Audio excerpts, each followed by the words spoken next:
नमस्कार, स्वागत है आपका डॉक्टर साहिब में और मैं हूं आपके साथ सौम्य राठी। डॉक्टर साहिब के आज के एपिसोड में हम एक ऐसी बीमारी के बारे में जानने वाले हैं जिससे एक व्यक्ति को पढ़ने लिखने में दिक्कत होती है, शब्द समझने में भी दिक्कत होती है। ये बीमारी क्या है, क्यों होती है, आज सब कुछ समझेंगे और ये सब कुछ बताने के लिए इस वक्त मेरे साथ बैठे हैं डॉक्टर योगेश कुमार, जो कि बिहार के सबसे जाने माने मस्तिष्क से जुड़े रोगों के विशेषज्ञ हैं। सबसे पहले डॉक्टर साहब नमस्कार, बहुत बहुत स्वागत है आपका। नमस्कार। डॉक्टर साहब, ऐसी कौन सी बीमारी है जिसमें लोगों को पढ़ने लिखने में भी तकलीफ होती है? देखिए, ये तो एक बहुत जनरल तरीके का टर्म है पढ़ने। जैसे तो आप देखोगे तो बच्चों की उम्र में तो कोई भी बच्चा पढ़ना नहीं चाहता है। और क्योंकि उसकी क्यूरियोसिटी अलग अलग चीज़ों में होती है, बच्चे का अटेंशन डाइवर्ट होता है। तो जो एक नॉर्मल विकास की प्रक्रिया है, डेवलपमेंटल मेथड्स हैं, वो नॉर्मल है, वो सब बच्चों में होता है। लेकिन कुछ बच्चों में ऐसा ऑब्जर्व किया जाता है, और ख़ास करके जैसा कि आपने डिसलेक्सिया की बात करी, तो डिसलेक्सिया जो एक टर्म होता है, जो काफ़ी सारी चीज़ें इस पे रिसर्च भी हुआ है और ये पाया गया है कि बेसिकली इसमें रीडिंग डिफ़िकल्टी होती है। और रीडिंग डिफ़िकल्टी इन सेंस क्या है, तो डिकोडिंग प्रॉब्लम, वर्ड्स का जो डिकोडर होता है वो डिकोड नहीं कर पाते बच्चे।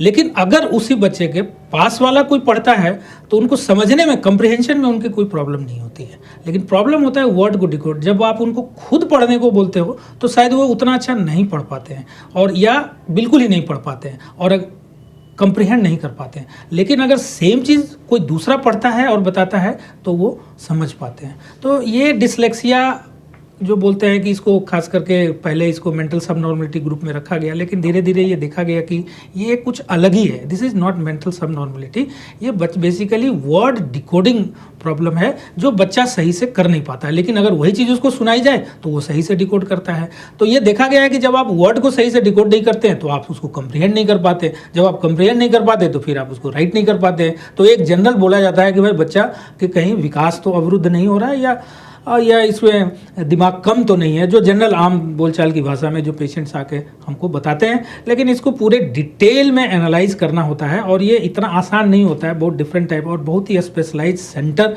And qualified psychological and these methods assess करने के बाद ही हम ये बोल सकते हैं, और भी बाकी सारे पैरामीटर्स देखने के बाद ही ये बोल सकते हैं कि ये प्रॉपर डिसलेक्सिया है।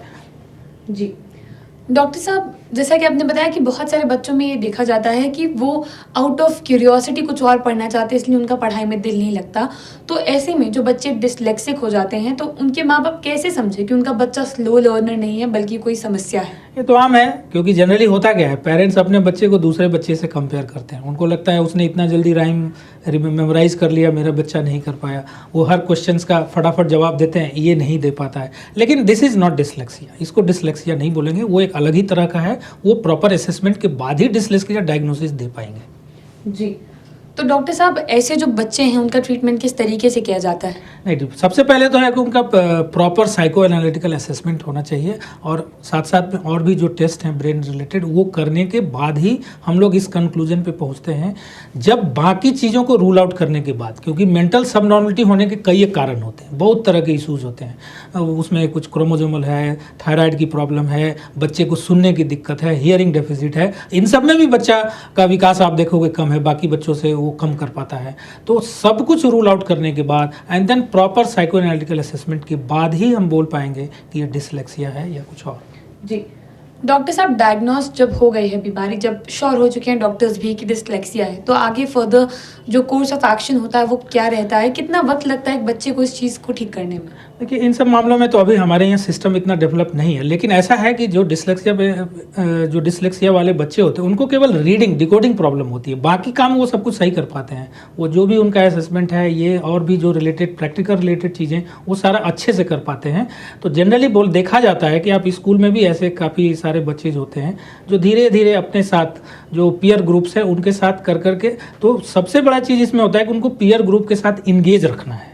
और इंगेज आप रखते हैं तो होता क्या है कि उनकी जो डे टू डे वाली प्रॉब्लम है वो धीरे धीरे उससे कोप अप कर पाते हैं और वो काफ़ी सारा लर्न कर पाते हैं। तो ये बहुत ज़रूरी होता है। जी, उम्मीद करती हूँ कि डॉक्टर साहब ने जो सारी बातें बताई हैं आपने उन्हें ठीक तरीके से सुना और समझा होगा।